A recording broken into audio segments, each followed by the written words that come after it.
Ia e whatalo whatu le pa ia mani mamaru ala tunu mawhai o na mafuta mai le nei tūla o le afiafi. Ia o le afiafi nei i le asafareile aso lua se furu mare tolu i Amerika. Ai o le aso lua se furu mare wha aso tōnai i Samoa. O le tatou malo whaalo arungia o le nei tūla afiafi. Ia o le tamai tai pese i walawi loa fo i o lona sifafonga i a Samoa male lano langi.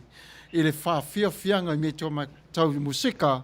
Le tamai tai suafa ia Emme Eteru. Ia re neitu la fiafi e whatala whatu le pa ia mele mamaro la tunu mwhai o na mafuta mai, sori ulale, whawhatai wharetua le mafuta mai whea, ia whawhatai fo i le whatasi mai le tato pokalame ia, mai le tō tele o tō mwhai o na whenua e melunga le YouTube, mai le Facebook le neitu la. Au le taimi le nei, ia ona o le tato malo whaalalungia, ia o le taimi patoni o le ia te ia, Emme Eteru. Ia, tu inatu la vanoa le nai tu, ia wafoi sa upu whawhelua i le tātou watanu ua mawhai ona mafuta mai. Aftai mo le avanoa, ia, e reni tu lai whatalo whatuai, ia, e le pa ia mare mamalu Samoa, a fio malalam papa au ia tinu. Whafo, ia, ngata fwoi leo i lato ma ua mai mwhafumfonga i limoni, ia la leo, ia ngata fwoi leo o le tātou live ni vai ngale afiafi talofa lava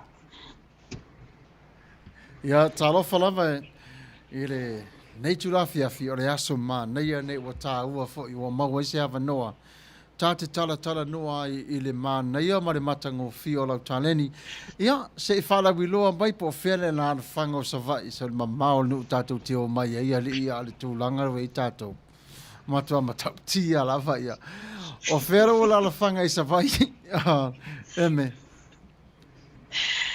ia waftai ole ni tata fata uva ia e sau meile e fio anga o asau ia o sa maunga ia ngata foi leo fanga ia i savai ole Filifilia ia whawhitai tele lava e ese le matango fi o le neitu la fiafi ia to ai pia nei ria wa ile teimi sa wei nei ria ola e fara la vea foi stene i fuanga i concept o fai no sile le afiafi nei ai o le mori ma wina o lautaleni wa vea le matulanga e ese foi ile va ai ma le tangtanga i Amerika o fafo ile fa solo anga i luma o le tupu wa o lautaleni malo te wina o lautaleni ile vaenga e ono mea mataua ma le lei o le whaalongo tangata.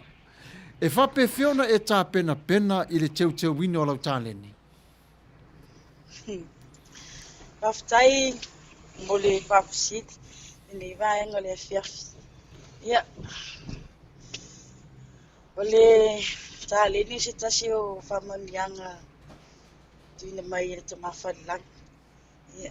Faman biai foi tono lo matu ainga ia le ngate le tama ia Atua foi tina ia lewa soli muri vai ia lewa o mai ele nei vai ngale o soi fuanga le ia nei ia o te loe mai lava le o langa o lai titi ia sa ile vai ta mi o matu no foi fanga ia na wai foi ile a ngasa me la telefo ia sa ia ila lo matu ta ma fai fe au o maliu nei o Solomon na futiti ia be o te tonu nana mata mai ile le o langa mole na fa vai mai ile talen ia na pese me ia pai poka la mela o nga sama la tala vo fa pe se me ya le ai ona le tilo fa pe o lo tama ia pe se foi vai temi o au lo ai ele vai eva ma le la so na voi vai tau ia le fe o tupu mai ma ola mai ia le o fa solo mai ia a mata mai le na le tam fainga le taleni ia pa solo mai na matua ia awai ia tuita vanga ia pe ona ia le Samuel Idol le TV tolu ele lua se fulu ma le tolu ia so ai ma le Samuel Star Sage le lua se fulu ma le fa ia ole ma fa Manuia na tau vanga i lua ia ma awai e foi fa ili le tama ia sa le sona ma fau o no bea matau te me awai ai ia ai o titilo me ai ia o le alo ngai luma le soifuanga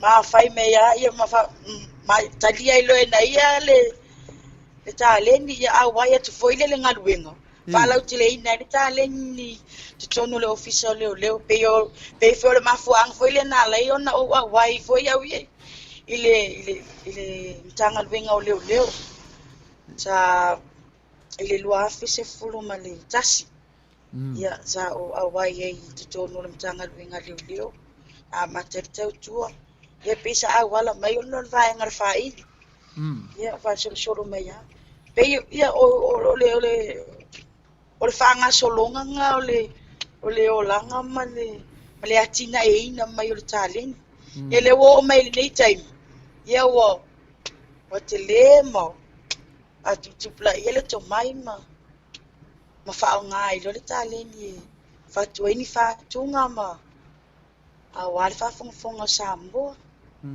ye sambo ne matnu fa malo fa tai tele lava ile tu maleanga i te tonu lava i lau taleni e vaia tele tūlanga o le whaaloalo e vaia foi tūlanga o le alofa e vaia foi tūlanga o le whaapale pale i le whaalongolongo i lau siu fonga o upo pese nei olo e whafonga ina o lo iai le fe au momoli e au ngā lava so se tasi ai o le teuteu wina o lau tāleni malo whaapale pale i le tāleni malo na whaongaina e te le fefe o le vaenga rena e ese foi le iou winga ese mai i le tū o le tāleni e te fia lava te tala lau tāleni e ise teimi te langona ai tūlanga foi ia whape te popoe po le tama foi le mua e le i o te runga le stage a wahalu mare atua le whatu e whape whiona e tau whatu to are vaenga le o le whatu pe al te vole fefe ia ai masi lava le telo le stage half time boli half seat ia ole e mio tapena ele yo o lunga le stage ia ele ia te au silangona fefe ele te au silangona tau situlanga venga le tau fia ona foi o le música o le music's my passion Manuia o le música o se taleni makuai mausalia ya loa uia tau ona foi la lea o le mai lo tama ia asolo mai ia o le si foi tu langa ngokala kiki mai ia au faia be ia le au ngasama le telefon ia au ka falu mai foi ia pe ia va ko ia lo kanga ngai ya ke fie ka ke a le fie tangata ia ma pe yo ngale le au mai ele tu ngala ngona nai ia o kele fefe ia o le poituaga lautoeina ia eme avai aua e loko i fai ia fai pei o le fautua malosi mea le tamā ma le tinā ia pei o se taumafaiga le fiafi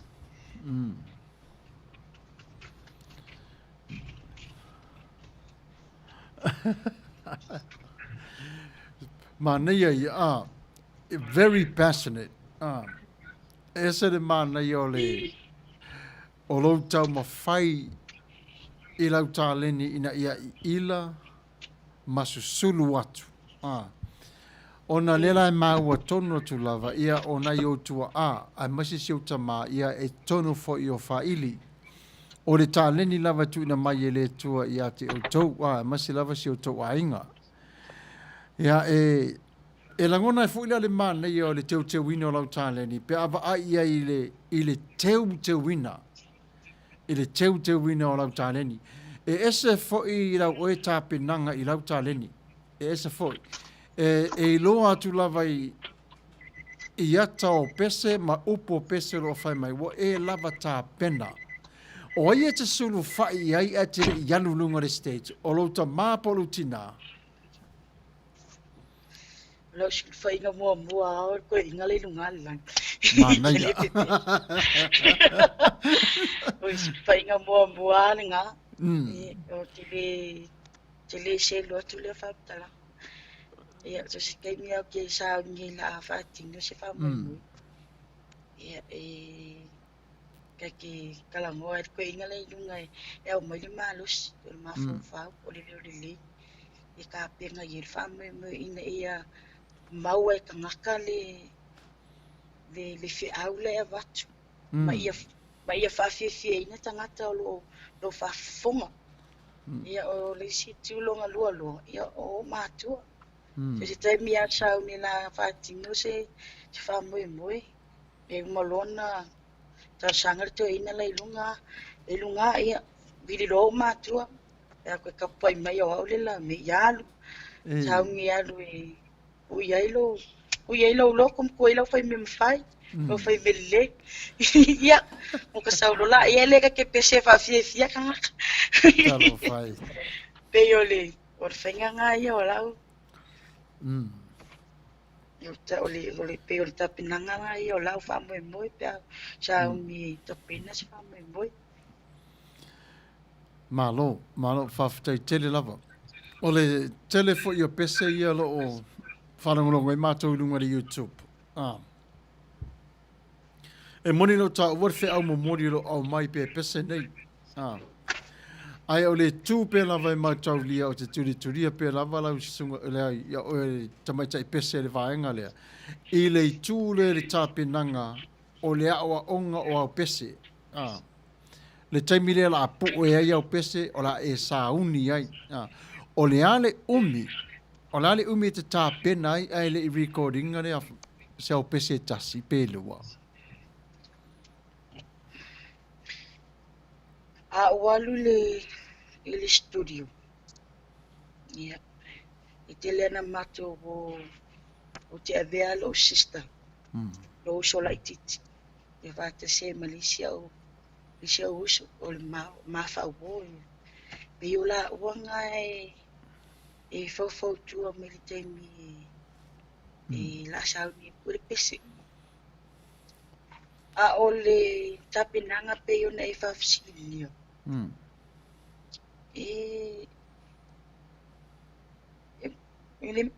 O ke le mawhaino o le taimi au o te maua ai upore pese. Maua masi fati. O nau tangolola I ele o te tilo anga I le soifuanga. Ma le o inga pe vai aso a koa ki kusia le pese. E maua lor fai upu, e maua lor upu fai upu, e ngo walola I ele le sio o whaola pese ngapoi. Le sunga yawi. Ia o inga maki kalkalango ai. O le akapenga nga akoa le pese kasi. Ia o le pe vai aso masu. A umia o le lua vai aso e ka penga o le umianga o le lua vai aso e ta pena i o singa ma tu fata singa tu tonu o le puenga ia on whakarikari lola ia le i le sunga lea ngā whama le recording studio i whailanga luenga ia pe o se kaumwhanga ngai kalila o whaafsiti ni vanga le fiasi Manuia. Ona o lau tāle ni e susulu. Wa mai tawina fo'i le matanga o fie o lau si fonga. O lunga fo'i o le stage pea e tuwai mauswai o lau pese. It's glowing. Tupu pe lava. O lai fa malo mai a Rachel. Ia Lino. Vai tamai tai pese vai whaingar kenye. Na e va mai io e. Le ala i au loto. La e fa malo mai. Ia ia o hana foi ia la e mana o hana i le pese lea fofola fala i se oli ia o malai toru efu ia la e fa malo mai ia malo lava fa aftaile e to tele mamalu le tunu mafai ona mafuta mai i le teuteu wino o le taleni ai mai se lau tapenanga i le taimi lea o la e sauni ai e momoli lau fe au momoli e a fua mai i lau pese. E pe ia o vai e, pe o le te tāpene la langa se fala li li. Ioi. E se le mana ia fu o lau, e fu i mafo fau e mari teu teu wino lau tā leni. Ai ia o fai ngāri e li, i fu i lea e te tāpena le ngāri e lava. Ioi. Ai e fina ngalo lava le nao le li, e musu lava e tu o i lunga i le tā leni, ai mana o lava ta male lunga ta penna le le ta penna le tale o la se fa moe o Emme le taimi le nei e fa au pe lava le tale ni o le pese i le fia o la ni se tulanga o lo ia le tale ni le taimi nei atai fa lilo mo le vaccine ia o le fa moe nga le i le taimi le muta ele o ise mafo fa a me fa wa ta o filia ai pe fo ya o le tala fa o to vale linga fa Yesu ile ta le ni ta silua tolu ta le ni ta silua ma le lima fa pe na fo se no ta ingalo ye ni ta kata e kile mga e pe ya o na nga avi ta le ni tas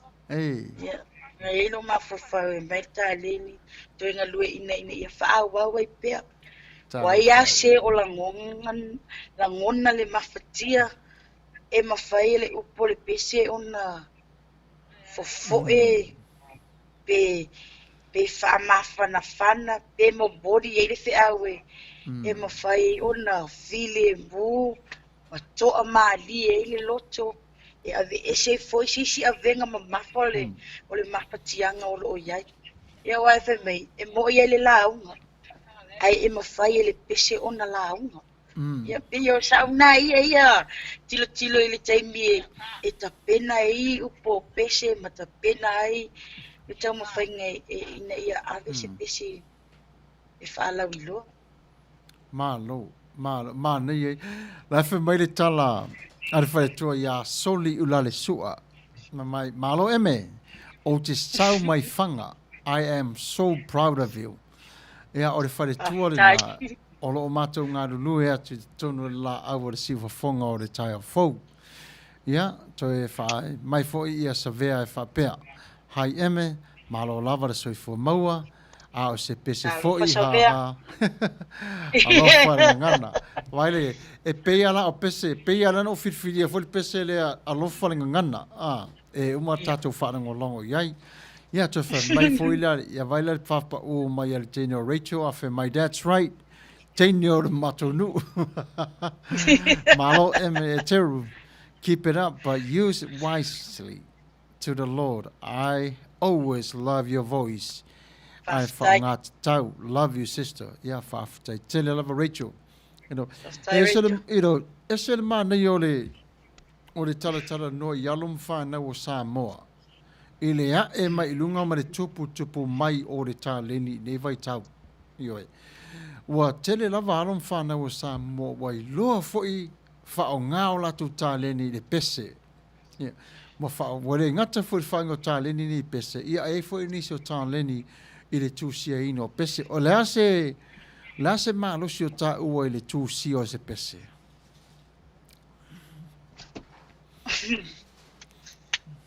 Ia ele malo sike. E mo ai ele taimi ao ele ao onga botu salula. Ia e ngasa ngasa o kilo ai le o le sif o kilo le amenga upu o kilo foi i taimi mai lo olanga o le titi lo ngai lo kama i lo tama ai un ngai usua le pese o kelo kai mi ke ai kanga kai e fia vanga le kai mi ai pese lo koinga sa fa pe nga vela se la ngonga ye kya apia ya o pese foi ye fia mai foi tangata Manuia.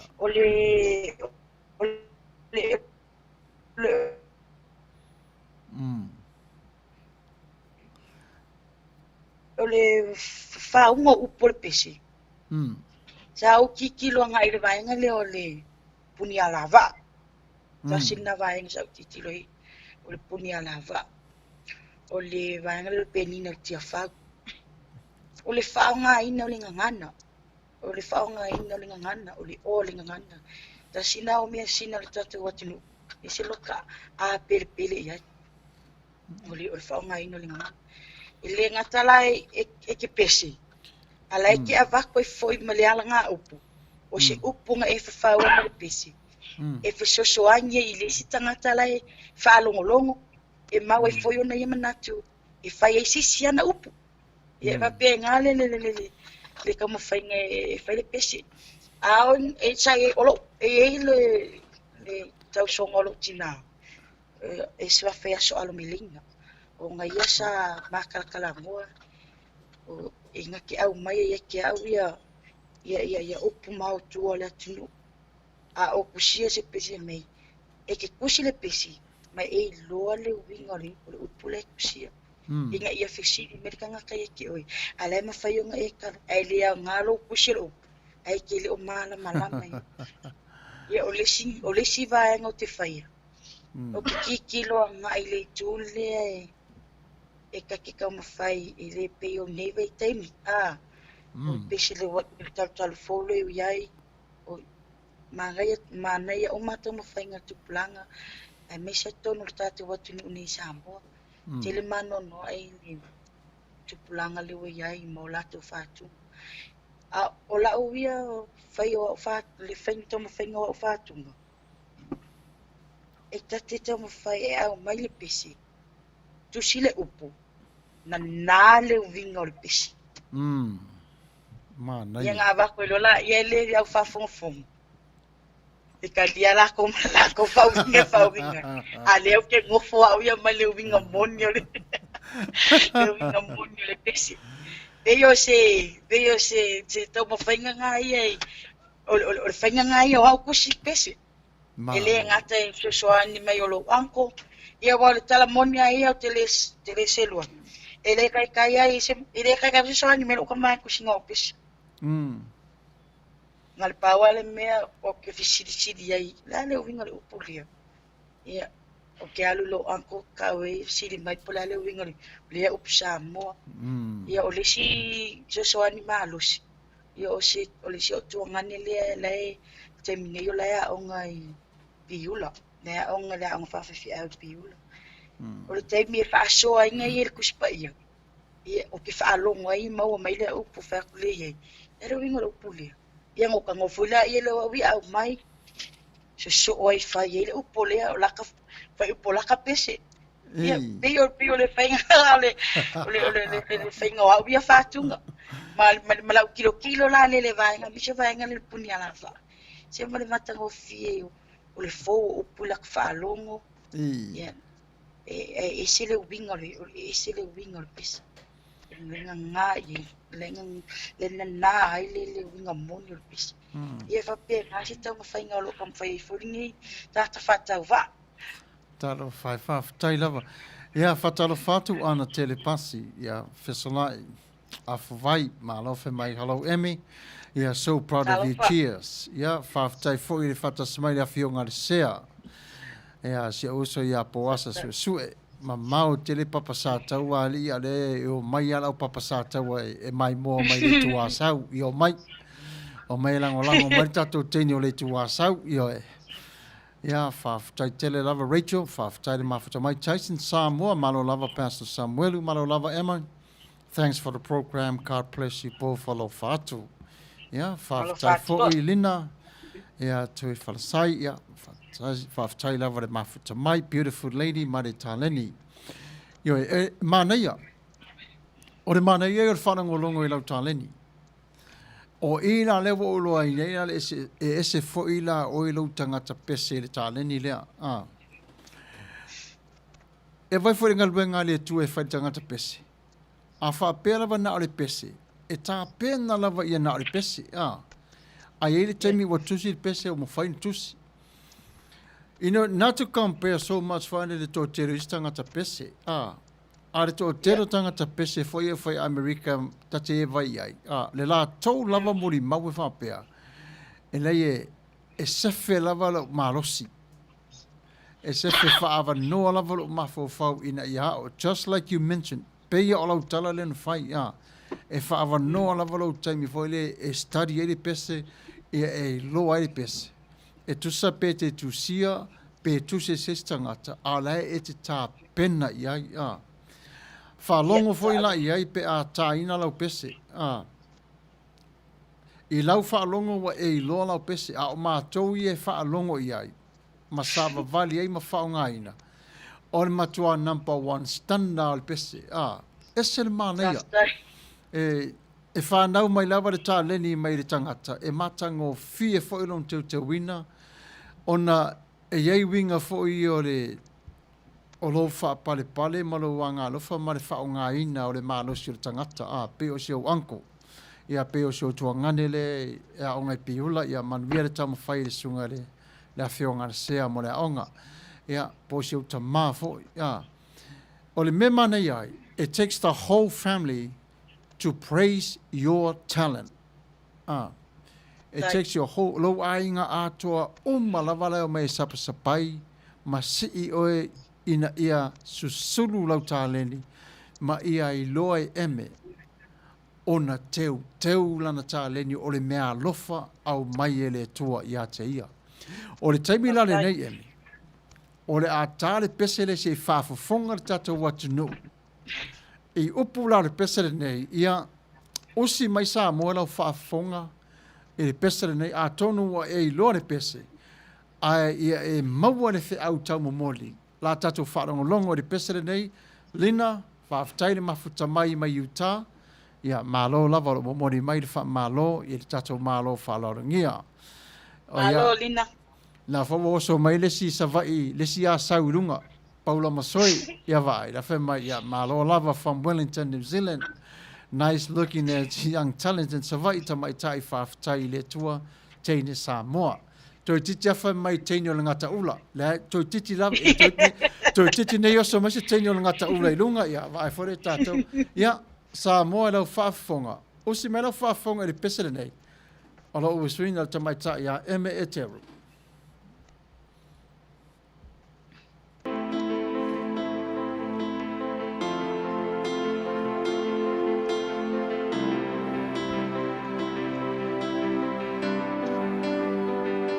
Mati mai vasa, moli mawingo, itu waso male tupo, itama saninga, ita e aidepo uli ave ama ignesi manona yo ulangona, wa e famaloina, ai was lau fale. Sa inaitinga Hauma e anene alofa Aile aisona winga E fofola, fala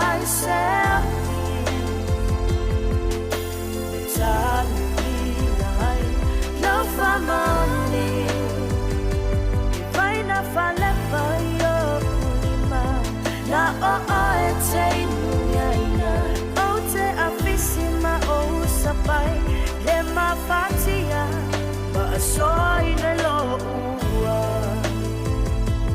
tali tali se ua soy la fanua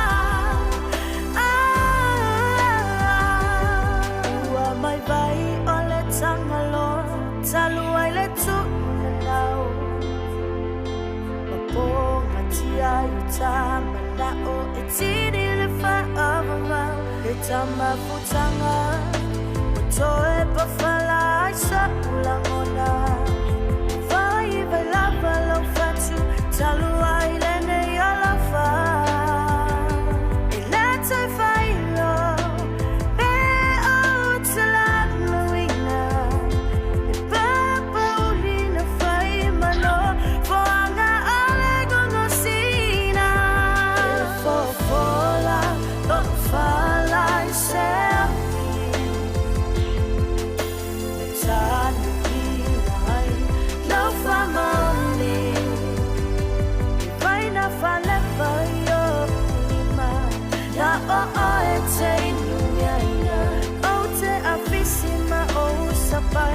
le mafatia ma soy na lo ua tali tali se ua soy la fanua ua malele pole muta anga ole anga tanga e fai i masa na umati ufamo e moenga ve fuli sa i o ma fofonga ana ma fai na o taki na mai langi fai ma uma na o la metasi lo fatu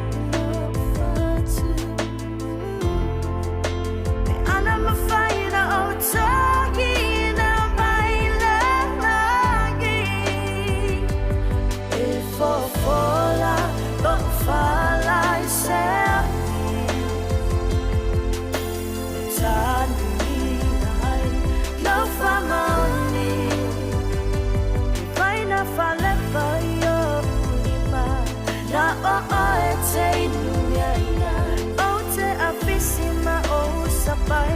le mafatia ma soy na lo ua tali tali se ua soy la fanua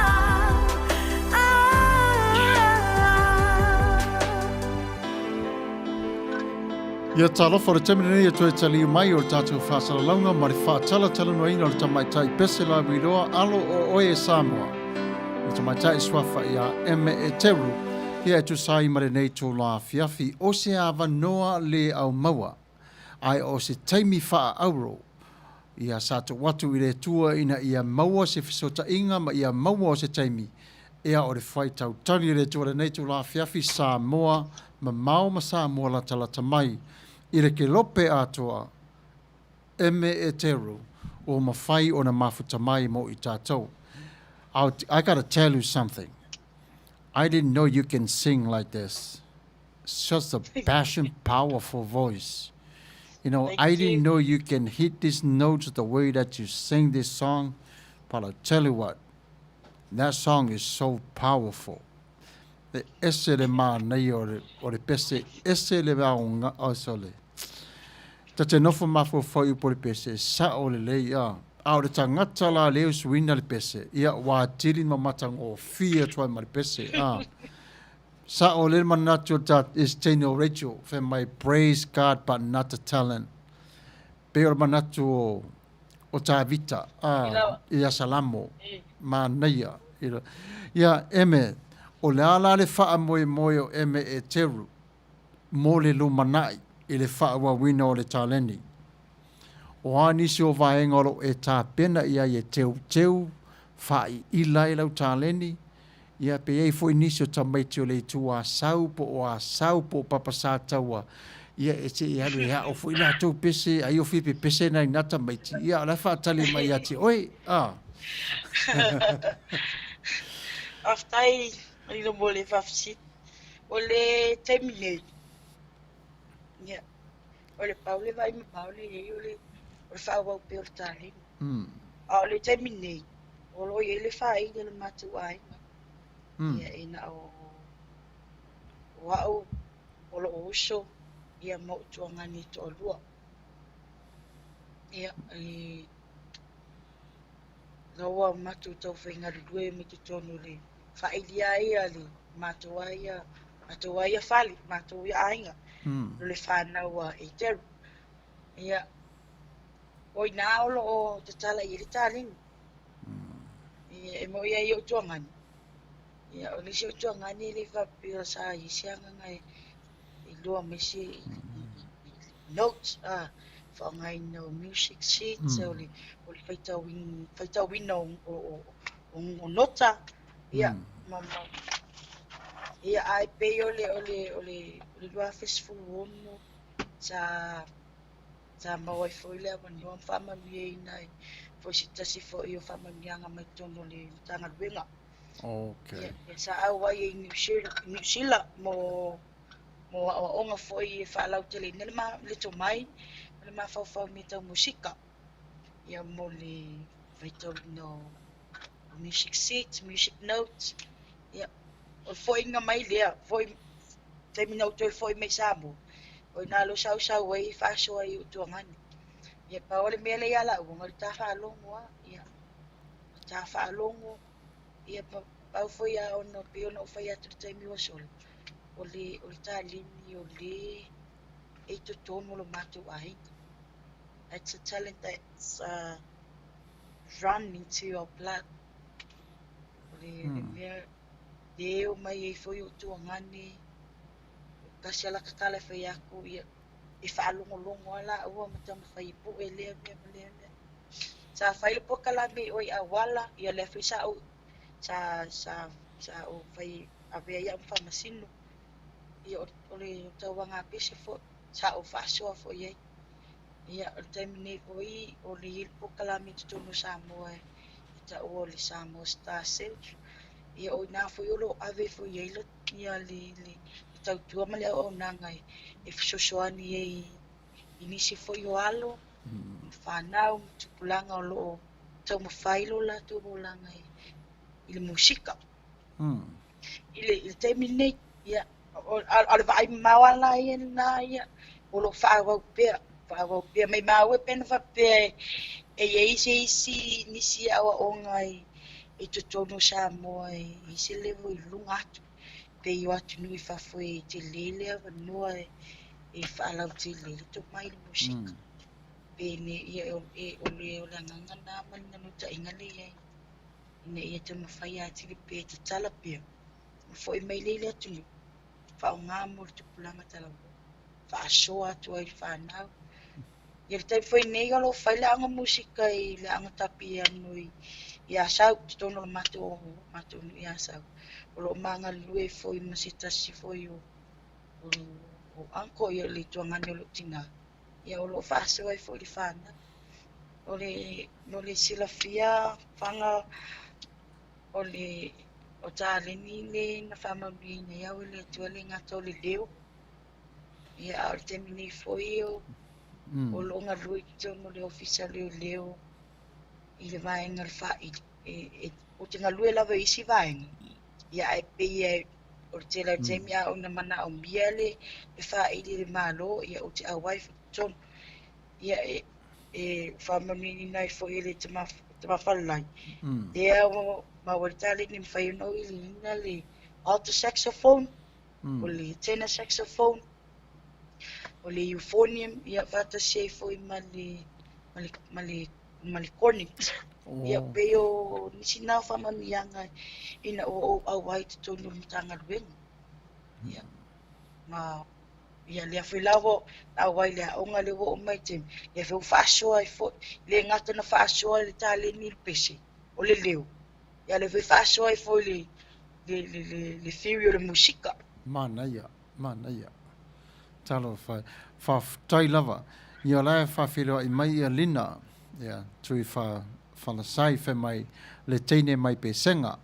Pe o le mele la mai tau atu. La le a tau whao o I pe senga. Tau whao mai o Melbourne ia Viliamo tole a fua. Ia, filosofi mai fo ia. Ma le se o vaenga mai ia sau ia vai. Wa matano mai. Fe mai ia o mai fo I ma le o felela. Ia la o fe mai teine felela. Alo fatu. Ia, tano fa ia so ua. Ia, ma lo lava le fata si mai tato por Kalambe. Vocally, you do have that voice, that vocal, that tone.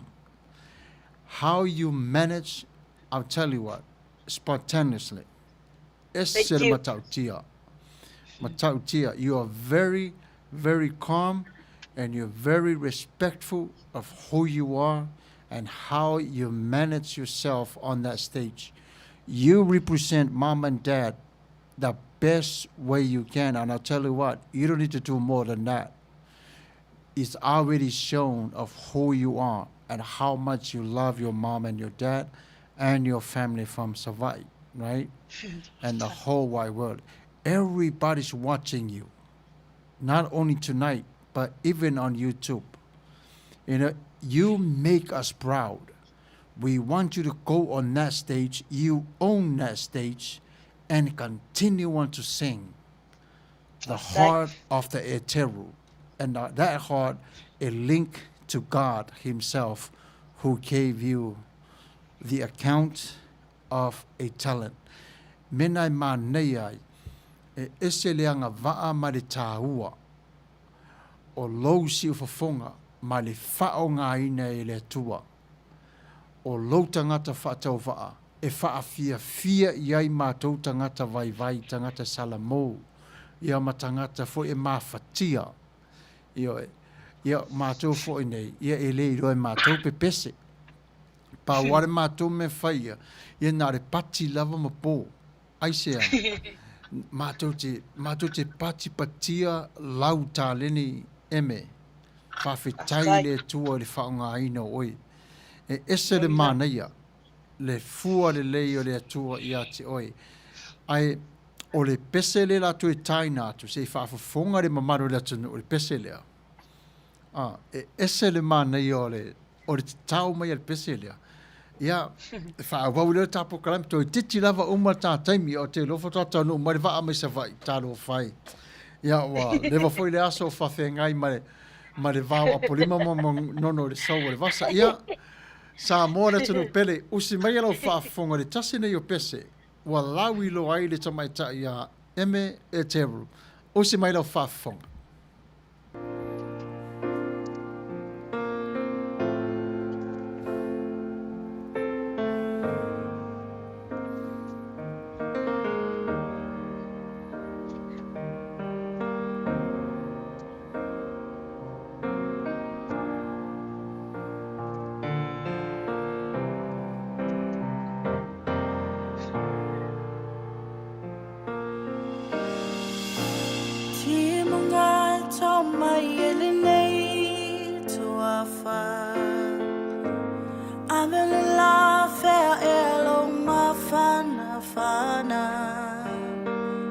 So oina namu ua ele sasala le alofa ua le kangana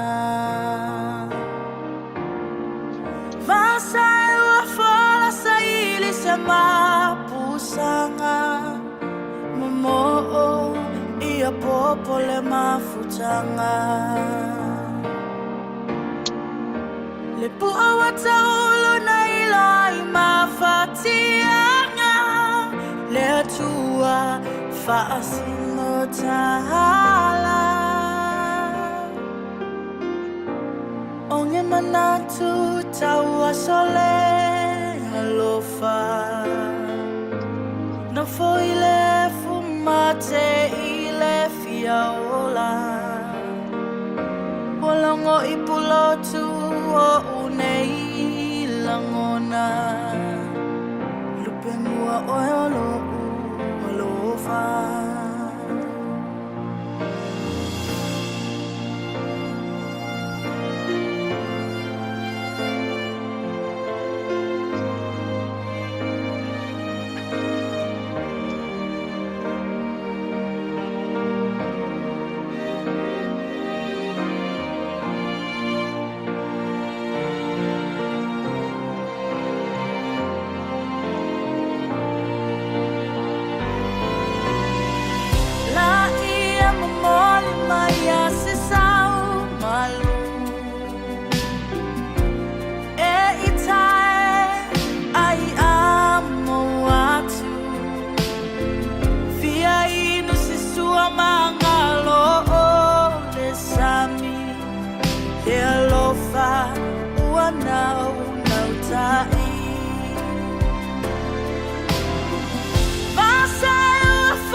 manatu tawa sole alofa no foile fumate ile fiaola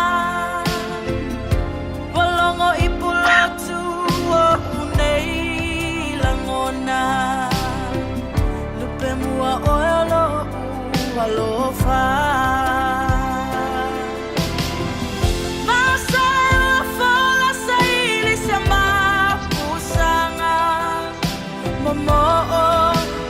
popole mafutanga le puata na ilo I mafatianga le atua fascinatala timunga to mai ailele to afa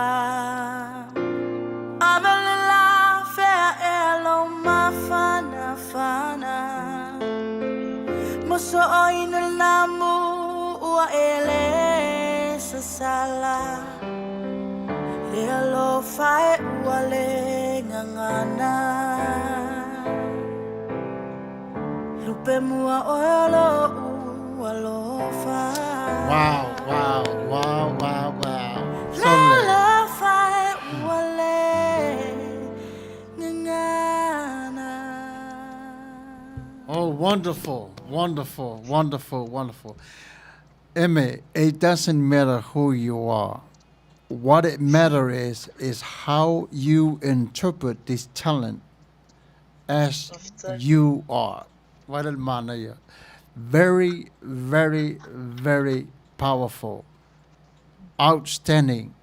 I don't know what other words to explain how grateful we are to listen and to hear and to witness how you carve your talent and how you paint the picture of God and mom and dad and your whole entire family.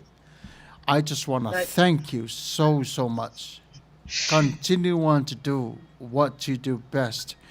You know that it's very driven, you know. Just listen to your voice and how you transfer this to become as you. You put yourself way down low and you lifted others up. Faftai tele lava Manuia tele le tautua. Faftai le lotonuu. Faftai le finau. Awane ingata I Emme. Finau pe lava. Finau. God's not done with you. God has more in the store that you ever know. Every day, my prayers for you is for God to continue to bless you and to give you strength to praise Him no matter where you go. Manuia ia whaftai tele le whangai no lau tāleni. Ia ole afoi. Ole manuia o tatu e vai vangare nei a fiafi. Pe ua sala lau solo ai fo ile whātupu ino manatu ma le vāba ai. Ia Samoa I le tūlanga oro iai. Ia se taumawhai, talo whai a se maua se avanoa e o te le ai ma whalau te le ina le musika I te tonu o Samoa. Ai o toi titi lava umar tātaini o lofo. Ia wa mamao fo ile ala sa e fo lau mai ai le tua sau. Ia e sau le vasa. Ale fewa e toi ti e mai a wala o polu. Ia vaile ia sole. Ai ana o se vaile wa e lele te alu New Zealand. Ia malona. Ia o ala fuafuanga. O ala fuafuanga o renei aso mara tapenanga mo Ansat Day. E te pese pe te malolo de fale. Ia o lasa utala tatu tō e renei a fiafi. Ia, waftai o lilo, ia. O le wai ai. Ia, pate ia fuilango no ni tangata whatau wa. Sa mamau le mafofau I situlanga I uno o ai situlanga whaapea le tau mawhainga o ni whitangata whatau wa ai ala le musika. Ia, e patau wa alawa le tangata ia. Ia, ai o le susuani le tamawhalai. E piona e tau no ai te mi wo sola. E le wala yuna e le anga ngai fi nauli e me alofo tu ina mai. Ia ole piona le whaupunga ia mai le tua ao seo tina. O si tasi foi sa whaiele wha ilpu sa la ilua. O te ilua pete mana tua ia whau awau. Ia sa whaiele wha ilpu a leo leo. O te wai lo lotu o lana upuna tu ilo tama. Ia le foto e au mai ilo tama e tia. Ia batu ai o ilato umau e fifi lo musika. O musika. E te le whaasoalo. Ia. Te le toi pa wani sima natu ilu ngātu whawawa. Talo whai. E wani e ai o ilo musika. O la nai anga whamtalanga. A wei te ai o le musika. Ia o le si upuna tu mai e te au. Ia e lone e alu ilalo. Alu ilalo. Awani e fol musika tu ilungo lo. E saolo musika lo mafofa. E di kai kai ang Ia a fofuanga le po peo ne fafsiti. Ia. Olo i le whaamoi moe le tunu umole insekte le aswata iau. Ia le asale i mato ne Samoa. E masalo le astua na i nai tūle. O le kilope. Ia lo i le whaamoi moe ngal mtanga luenga. Awa ia toi fo i au nanga i tonu mtanga luenga i ala le whaili. Ia le tape nai. Pio le mafuanga na linga toi. Sau pe savai. E sau i le ofisa au tui ni ia pia. Tapi nei mo whaamoi moe le mo le aswata iau. Le angi si fufua.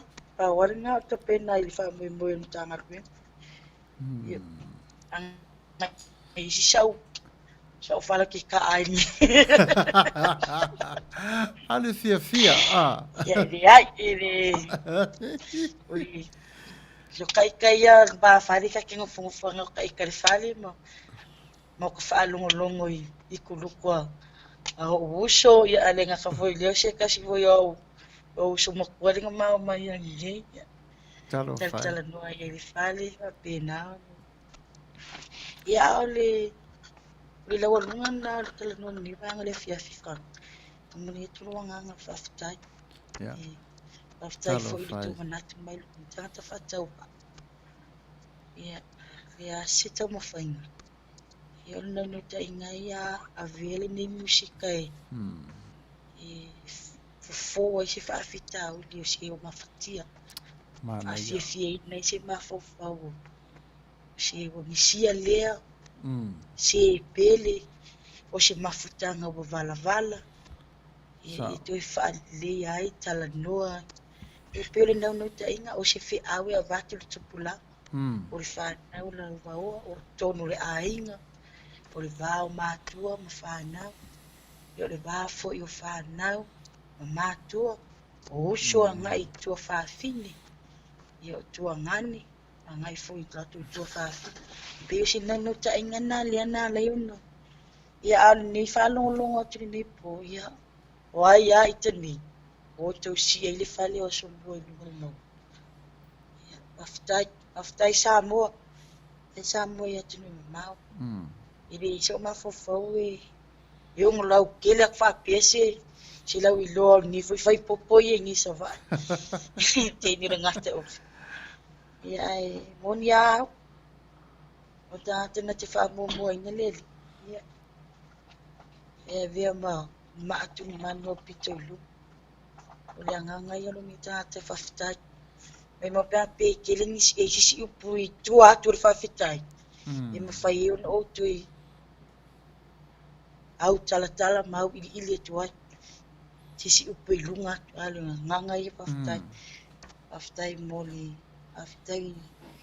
moli avea i fo la musika mau tu paanga avea i fo lo leo si leo si vai foi loto mo finga ngat fa Manuia le tu fa la ata mo fai pe I fa wa tili nisi musika ina ia fa fia ina I pele mi malo le atu fa fonfonga mai le ngate sambo ni ia o so se vainga la bore la lang ia o se tolo no atu na fanga lilo le nivanga le fiaf Talo fai. Ia fa tai tele lava. Yo, o ta taimi fo ia wa o uti fo o ta taimi ia wa leva fo ile le fiafi. Yeah, but these are my encouragement words for you, Emme. You know, from scale of 1 to 10, you are 11. You are higher than the 1 and the 10. And you got all the right tones. You got all the right melodies.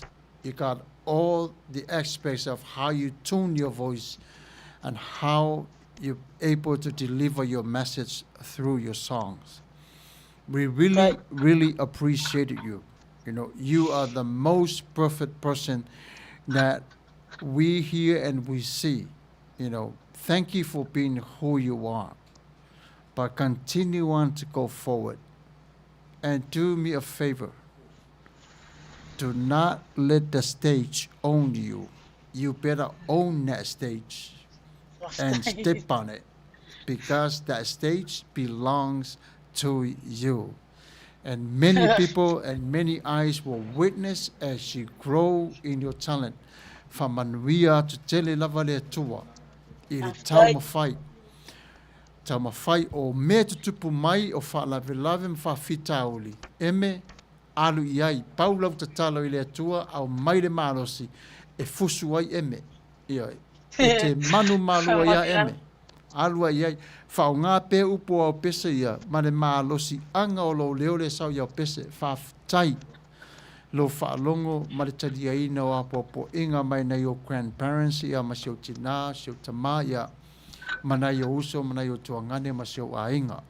E tā ua ia o ngā umalawalo la tu tama whaile teu teu wina o lau tā leni. Le ala fore nā, e ata lava emi, airo le leia tu lava le ata mai a emi, le tā penanga lo na ainga, vai. Le ala fore nā, ma nei e lava le e te la e mai lava oi la i o le ngata ula. Wailoa o malava la e sa moi le aso le nei.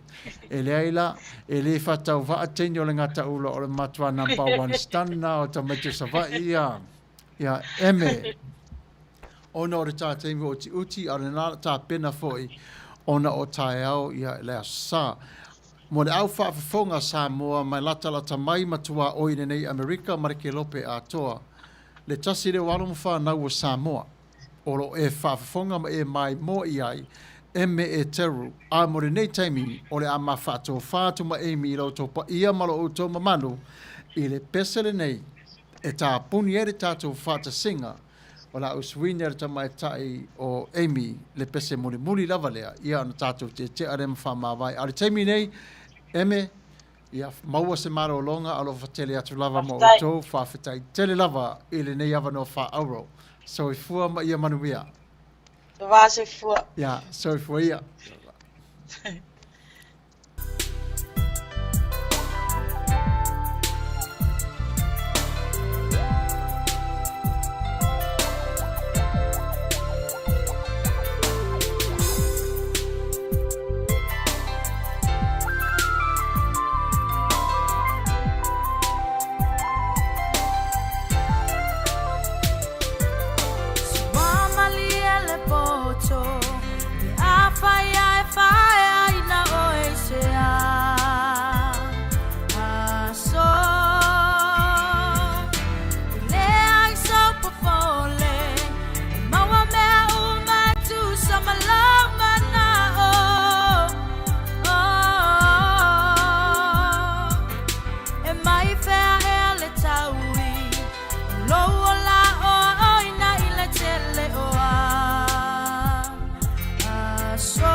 talo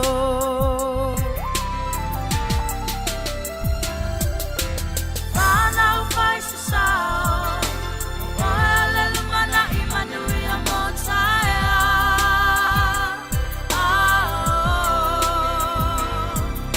Yafina ufa malosi Swinga ole olanga ia etau mama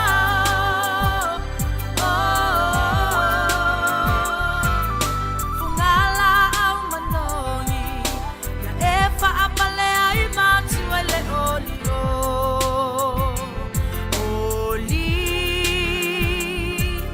Ni afa oele ola Itau tingau matua ya etotomi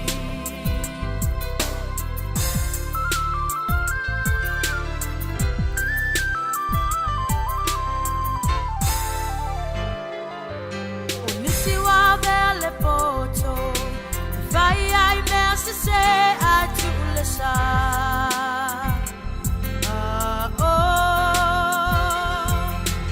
vai tonga fitileanga ta uma fai fa amalia belle mana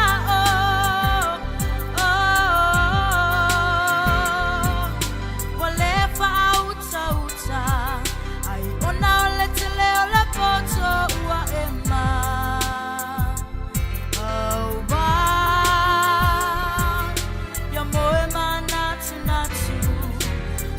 na ole ai ubalelei unga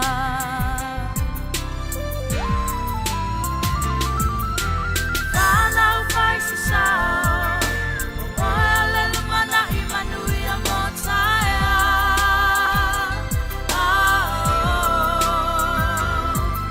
Yafina ufa malosi Swinga ole olanga ia etau mama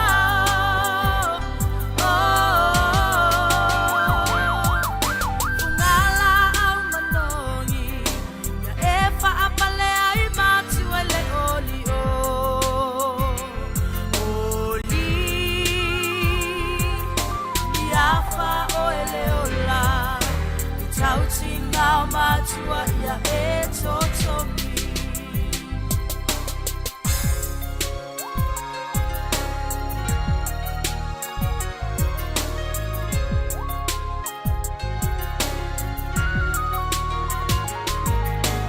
Misineo suinga Ili malo ila puto malefa ai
Atua ya etotomi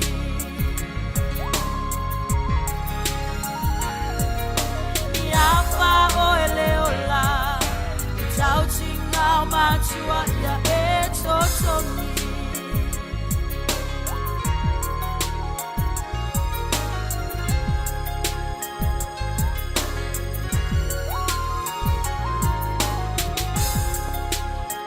Ia whaftatele lava le paia ma le mamare o la tino mo whai ona mafuta mai ma mori tele o te pe lava le vi inga ma le whaftai i le tua ona la o tau sapai e tu sai ma le tātou nei por kalame whātulangai nea le nei to la fiafi. ia e whangata mai li tātou e vaivanga i le tula se furu marilua i taimi i Amerika, ona ia i tuatuangia fo'i ia tai au i whi au mana ngā ruenga. Ia e taratara noa tupe i le pa ia malo o tō mamanu, ia a whapea lava e se tasi fia taratara noa mai lunga o le tātou au penga ta whailangi, ia e mawhai ona e whaafiso tai mai, ia a fio mai tātou taratara noa, ia tātou eva eva, ia po lea lava se mata upu, ia e lea whaina, ia e po le lava i lau whinangalo. Ai ore nei vai tau, ia e whailoa tupe lava, ia maua pia i tātou le tino malosi ma le tino maloloina. Ia tātou wala au pia lava i le atua ia le talo, awa tātou o na whiungo fie, o le lalo langi le nei. E pala ailo tā loto, pe a o tā ua o na whiu, pe whaa vai vai i lo tā ua vaai. Ia toa le vaai, ma losi lo loto, ia vivii ma fia fia lo wanganga. O nei mau mea umalava lo pepesi mai pei o se wha mai e a whainai le ola tāpuai o le tangata. E le mai loa e tātou le finangalo le tua i lo tātou ola marau tō soifua. Ai au ngā pia lava o na tātou mau pia i le pito la au po le tau pao le ri wha o le mauai e tātou. Le ola ma le soifua la lei. Ia e whaaftaia tuai fo e ui lava. Ona whawhia ngai fo le tele o nisi o ainga, ona o le malanga le maliu ma le oti, ia o la mātou nei te talo ma le talo sanga, ia iai le wha mai senga le tua, ia te o tau le nei vai temi. Au e tā pena, sa moa, a wā le aso o le anseti, o le anset day, ia manuia la au tau, ia whatasi atu i le wha mana tuina, ona ai fita New Zealand au se tālia mai le taimi o le taua mua o le ralolangi. Ia te o tau le tua i lo nā lofa ma lo nā ngare lei. Ia maua pe o tau le malama tai au i le manuia mai i hataia. Ia telefoi me te tupu se o mātou nei atono i Amerika. Noi ai tarusia e maua pe lava tala ia e iai lava le tua i so se mea lava. E ai le whiriwhiringa le tua i lona taimi, ia o le tangata fo i ma ia malana whiriwhiringa. Ai ui lea, po whea lava tātou te o iai, e tasi lava le tua tātou te tāpua iai. O le tua o tātou tāpua iai o se tua whaai tu au. E moni lava lana wha masinonga, e tonu fo i lona Filifilia. E leo se tua e lua o nei tu, e tasi lava le tu. O le alofa ia te oe maa. Ia, ona eilo se upu e whapele nei tu o le lau. A o le tu ua le tātou porkalame le nei tu la fiafi. Ia na ona whailoa tu lava. E le se tūlanga wa iai le tui o le vaccine. E te tonu i Amerika i le taimile nei. I le whao masina. Le whao masina a mata mai i le vai aso na te atu nei. E le fuafuanga whapea lewa tau nuu le vaccine mo le tupulanga Amerika. I le se fulu ma le lua anga i lunga i le se fulu ma le whao tau sanga. Wa mai e ona whata o tolia o le vaenga. Paulo na wha talinga o lo wha tali e nei. E le approve from the FDA. E approve le FDA wa sauni. Ia ona amata lea ona whaongaina fo i alo ma whanau. E i la tau o le vaccine e pui pui ai o i la tau. O le tūlanga fo i le whamai. Ia e leo whatamatama fo iai la mato nei nofo. Lai oro tama whai pe lava e pui pui pe lava. Tama whai pe lava awane i maua se tasi i se mai. Ia wai le ngata i lea. E moni lava e whai le tui. Ia e iai fo i le teimi e te toi mai ai pe lava. E a fia i le nei siama. Pe a ua whai o tui. Ao lea o ngā o le tui ia e pui pui mai ai o e mai i le ti ngā ma le onga o le whamai o le coronavirus. O le ala le nā. Ioi, ai manatua. E au mai pēr lava le whatanunga whaapea is 97.5 or 95.9% le atoanga o le puipuinga le nā o le coronavirus o le tui nei o le coronavirus. Ai tanga i le lei lava i pasene o lo whaonga i nei tui nei is not 100%.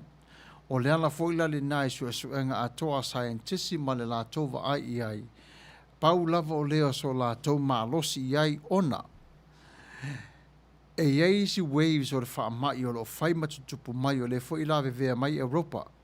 Ia winga tau mai ina o lae tama whai pe lava scientisi, ia marito o telo fo mai, ina ia maua ato atoa le lei, ia le se lau pasene e te te atuai i le whamai.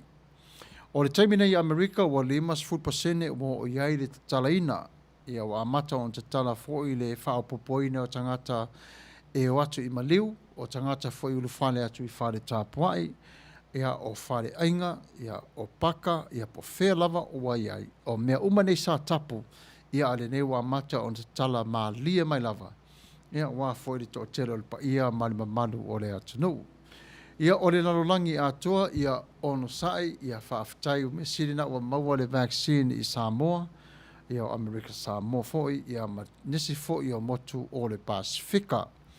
Ai ono sai pe lava, ona na o le lua lava company ia o lo tama fai whaavai la au Atua le lalolangi, ia a taula le nei ngaruenga o le matu wa i taunga tā o le ngaruenga, o le taimi foi e aluai, ia le ala fore na ua fai whaavaenga ai sea ua tui whapea whaavaenga. E le whapea o test o lae fua mai e lātou i le taimi o le awhia o le tangata i le whamai ma le tūlanga o lo iai le vaenga o tausanga o tangata e a whaina tele i le whamai. Pela o vaenga na e suia i le tausanga ma le tausanga. O na vaaile o i tātou le vai tau le nei i le saua le influenza, le o sau le influenza i lunga. Ia, o le whamai ia influenza, ia a tele lava ina a whiaina i tangata matua. Ia, e luasfu lima by this day so far. Ia, e luasfu ma lima i lātou wa mali liu a le influenza o le tau otolu nā le matu whanua tanu le taimi nei i le aisa ina tangata matua. Ai, e le whaitau i ena i le taimile nei, pipi i whātasi e lava maritama le o coronavirus. Ai, e ese fo i la ia le tāpenanga i ai le tūlanga. A le taimine o lai maa nei lava, wālu pia i lava whainu mera. Ia ai fo ina isi stete lawa a mata fo ina halwi fo i lunga, o arua i lunga, i le numera. Ona o le, e tele tangata e te i le tui, whamai e le au ngā le tui, ai se awa whapea le to tele. E mau te tele o matangata. Ese fo ora tu tele tanunga. O luma mai, ese fo i whaalongo o le tangata i e le whamatala ina e le tas tangata o le anga ma le leo le tui. Ai aso e su e atu pe i tua lava, tala no le telo fo mai polo fesa. E te vai te maua le leia ina e ese le tala le sau mai luma wa ese lava tangata la tova ai i le ture nei. O le to telo le a whai o kampani le a fia te tono le influenza. Pe a ma le tolu se lau limas fulu kampani la iti le lo sosuani te tono le tui lea. Pe a ma le lua se lau fitu lima mon tupu o tangata o isi kampani o lo sosuani te tono i le Madonna. Ia o le Johnson & Johnson ia, wai lola vai tātou, e independent. O le se taimi i le tui lea, ia e fo i ona tau ngā, e fo i popo ngā mwhain tā. E peila o le ala le nā awa ai e tātou fo i lea i le tūlanga ese mai o le vave sau o le tui lunga, ma le tuai o le sau o le tui lunga. O le tūlanga le nā. Ona e te tusalo leo whaatasi whaapea e tau se laulisi tū, Baila le vave i o le sau o le tui lunga. O le ala nai e tātou te vaai ese umalawa le to o telo kampani e lātou te supportinga po lātou le vaccine o le Pfizer ia whapena fo le Madonna.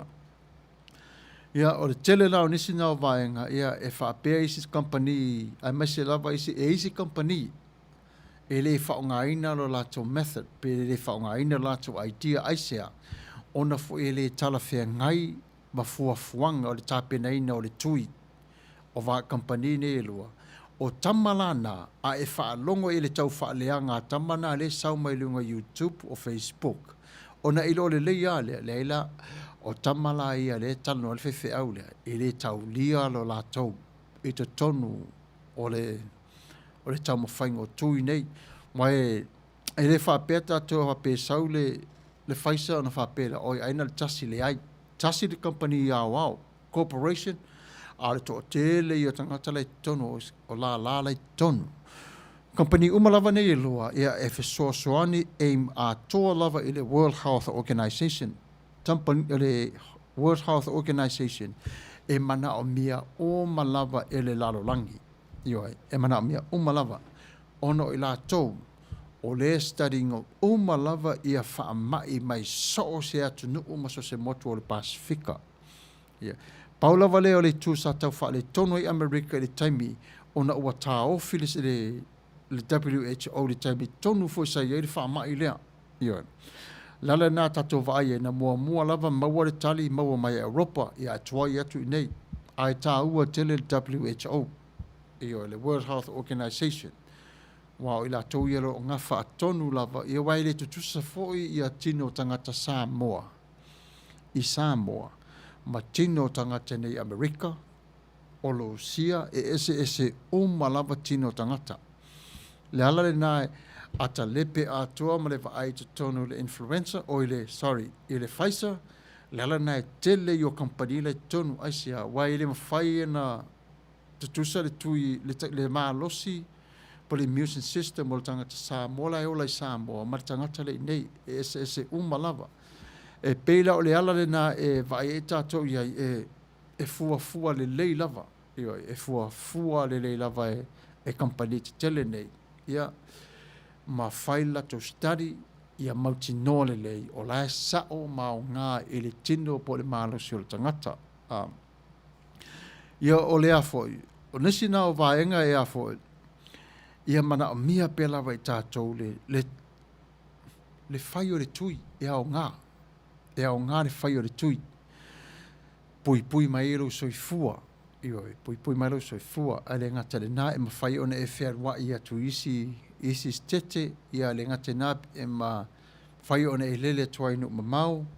Ia po whewho inisi o whaenga o laulangi ma whai o ne e lele ia. Ia le mwhaintao fia o su whao aso po se fulu. Po le valu le se fulu aso. Le whai taula le wa amata o na sau lalo. Ai au ngā pe lava o na tātou. Whao ngā le nei. O le mana fo i o le atua e vai lua ina i tonu i ri mtamai tai fo mai. I vai la au wha le lalo rangi nei. E vai lua i ai o lona mana e au ngā fo i o tātou tino. E mawai o le malosi. Ia, ai e pule lava e le tamale lo matua i lana ia me fai. Ai o le puinga lava ia au ngā ia te tātou o na fai o le tui e pui ai. Tātou mo tātou ainga. E i le taimi whapea o le tausanga ma le awha, mai le taimi nei i le February o le tausanga le nei, February le tausanga fō, ma le awha o le tausanga i tuatu. O le amata na whaafsidi ngia e le tō tele o company waalele, ma waa ferries, ma waa tā whau. O le amata na whaafsidi ngia mo tangata foile anu ma awelau card, mantau lia o tātou umaleo whaile tātou tui whaalua. Ia tā ofi lau gardener awa nei le loa. E ile whapea e sa ua lava i le whalongo. O le awhisile ngia a whapea le a tō lau tui e lua. E whainga tāuna e aruatu le tasi atunu. Mare nei, e te latu fōi e quarantine o le atunu. O le whainga nā mau iai e le taimile nei, a lava tā pena a whapera wa iau tui e lua. Ia e te latu o i anu. O le whainga nā i le taimile nei o lo tupu ai le. Ia e tele lava. E tele lava le ese uma lava o le whaai atunu u ia i le puipuina o i la tau. Ia i le ngata i lea, ia o le tangata lava ia i le pui o lona soifua. Ina ia awa ne mai i le wha mai le nei. Ia mo le pa ia mana mamalu le tātou atanu o mwhai o na mafuta mai le nei tōna fiafi. Ia whaftai i le tua. O lo tātou o na maua peo le malosi. Ai maisila o tō soifua la le lei. I lana tausinga lofa ia te o tō. O mawhai o tātou wheroa i lunga penga ta whailangi, ia le ngata nei wa maua se teimi tātou te mafuta whatasiai, ia ma o tole nei tō la fiafi. Ai o le masani lawa i re tātou porkalama, e le mawhai o na tu ua whapo e vanga re tātou mafutanga re nei tō la. Whawhera o iatu leo sa ia niko la ulu malo lava le mafuta mai. Sometimes people don't need help or advice. They may simply just need someone to care without exception, listen without judgment, and see them for who they truly are. 100% Manuia. Manuia atu le tālene o maua vi ia le li whawhitai tele lava. Pele i upu talo whaisole ia wa male wale ia siuta mai a muri talo sia fausa ia whawhitai lava. Lawi leo, ia whawhitai le mafuta mai malo soi fua Manuia lau sunga Pastor Samuel. Alo whaatu Manuia mātou i New Zealand nei. God bless, alo whaanga mai a pele i upu. Ia lawi leo sia fausa mai papa sa taua malano i savai. Ia wha Manuia atu le tua i ati utou. Whawhitai tele lava. Ire mafuta mai. But before we go on tonight, I want to talk to you about peace in the midst of conflict. Peace in the midst of conflict. In the book of John, chapter 20, verses 21, or verses 24 to 31, when you get a chance, read this chapter. Fai tau fo i vaenga le tusilia, e te mauai, peace in the midst of conflict. We all deal with conflicts in our lives in a different ways. But what a powerful open line from Jesus when he entered the room and says, though the doors were locked, Jesus came in and stood among them and said, peace be with you. Peace be with you. As we spend a lot of time to talk about what is going on in our lives, but we miss one simple thing: peace. Sometimes when we share thoughts and stories, it sounds so good, but also those times it can easily drift to another way. And that way becomes conflicts. In the midst of conflicts, peace is not that easy to find, whether we agree or not. When peace gets lost in the midst of conflict, it's lost for a good minute. But the godly peace we talk about is not that it's expecting of who we are, but it's Jesus that is walking into the midst of your heart tonight and say this to you: peace I give you. What Jesus is doing in our lives is trying to change us to become more like peaceful maker than people knowing, arguing over matters. When we see our lives, it takes over with mind over matters, we know we are falling into deep, deep troubles. Jesus has not come in to change your heart so that way you can feel good about yourself. He wants to remove that conflict between you and God. He wants to remove that conflict between you and God. Is that true? Yes, it is. I experienced that in my life. Before I came back to the Lord, yes, I fight with God all the time. I didn't want to do what He was telling me to do. I rejected whatever He wants me to do. Say, Sam, don't drink beer. No, I go back and drink more beer. I rejected every single thing. That was my conflict with God. I want God to encounter what I want. But boy, I was wrong. I was wrong. But when Jesus removed that conflict from my heart and replaced with peace, then my eyes start seeing the light. What is the light? It's not a daylight. I start seeing life of Christ in me. Even all of us today, we all go through hard times in life. None of us is perfect. I never hear a person that I met and they say, Sam, I am 100% today. There's nobody 100% in this earth. Only Jesus himself. We're not fully complete. We're sinners. We're broken. And sometimes when we argue over conflict, things go south and go west. A heavenly peace is not the absence of conflict. It is the presence of God in your life. It is the peace we try to demonstrate in our new nature.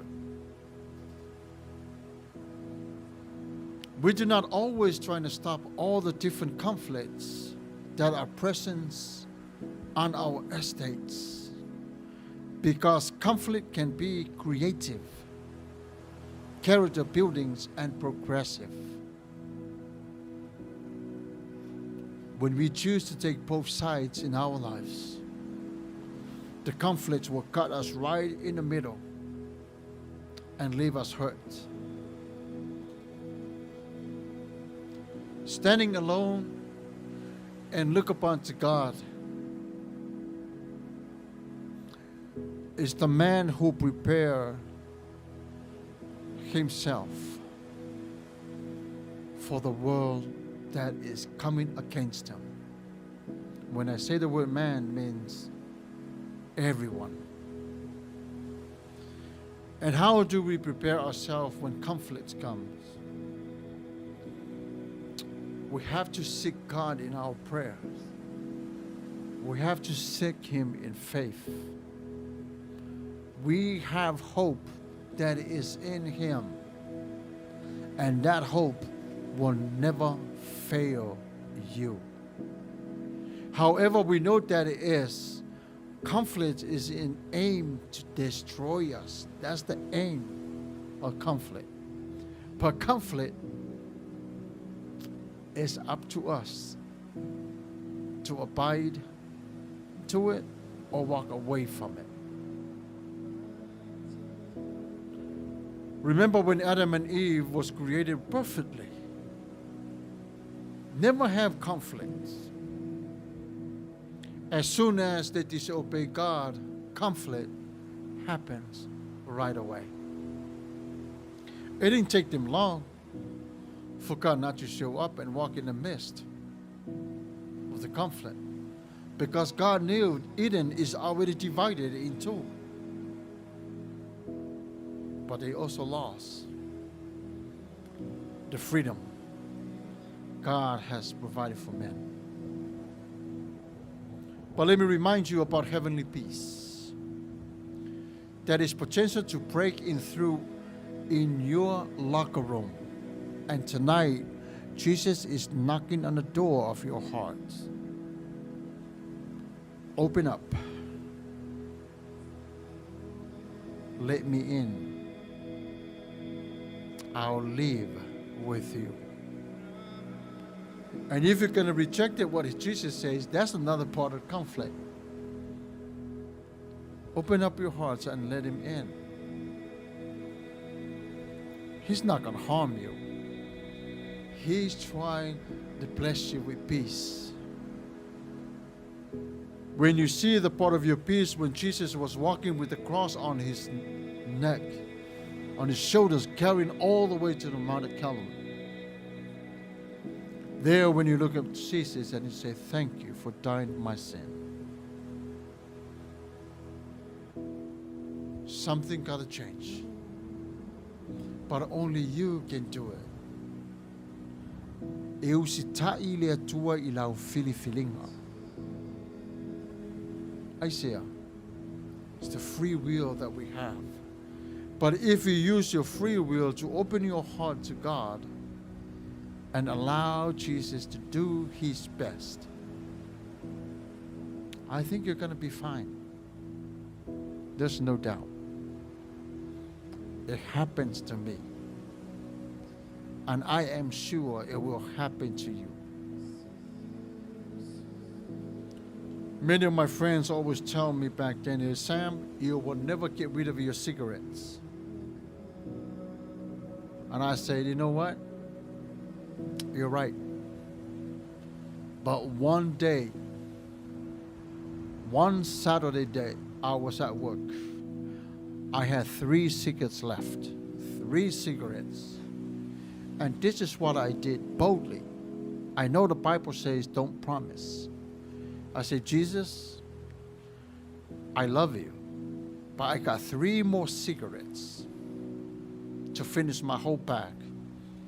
It's one for the road, it's one before I cook my dinner, and it's one after the dinner. And then I'm done. I will not smoke ever again. I share my story with my wife, and she laughed and goes, oh my goodness, that will be the day. Smoking 2.5 packs a day, that's too much. After dinner that night, that was Saturday night,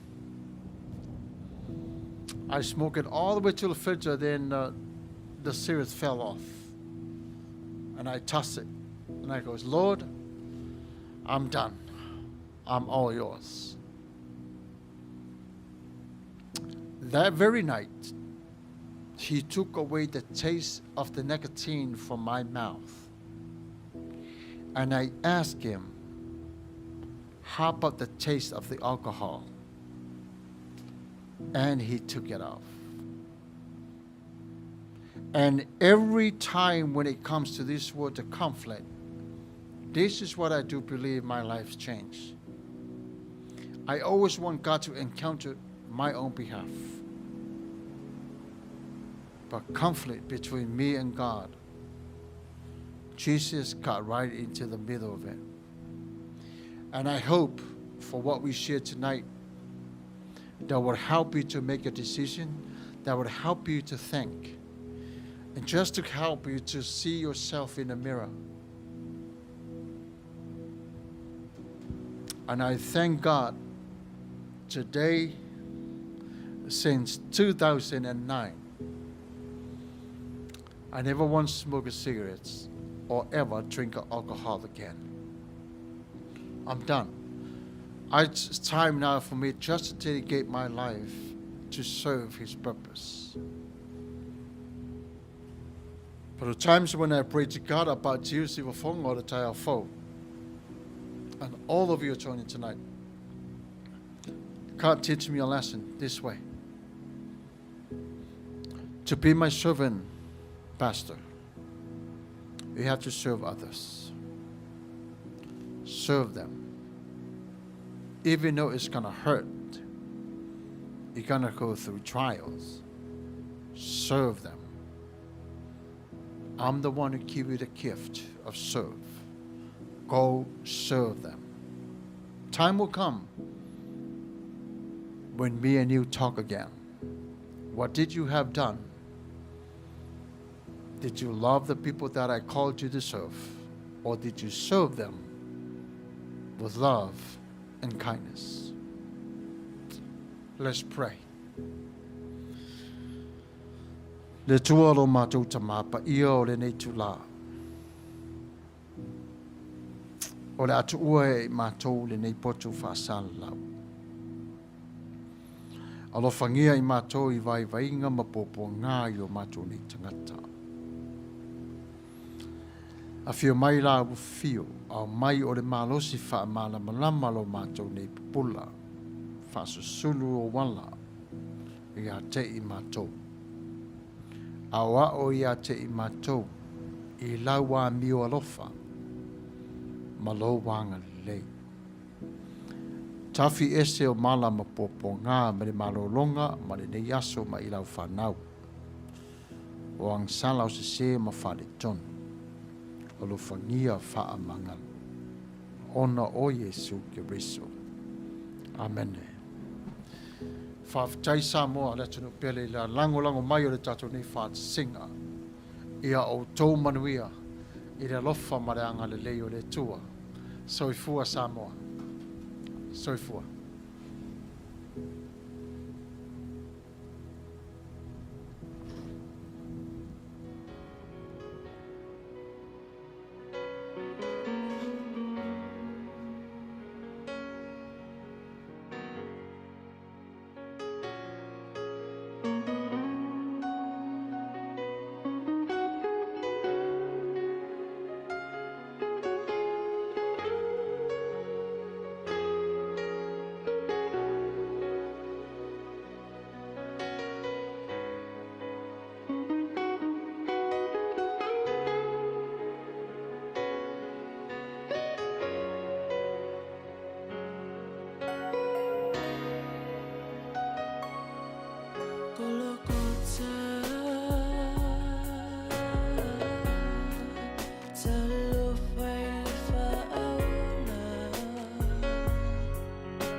Soy fuele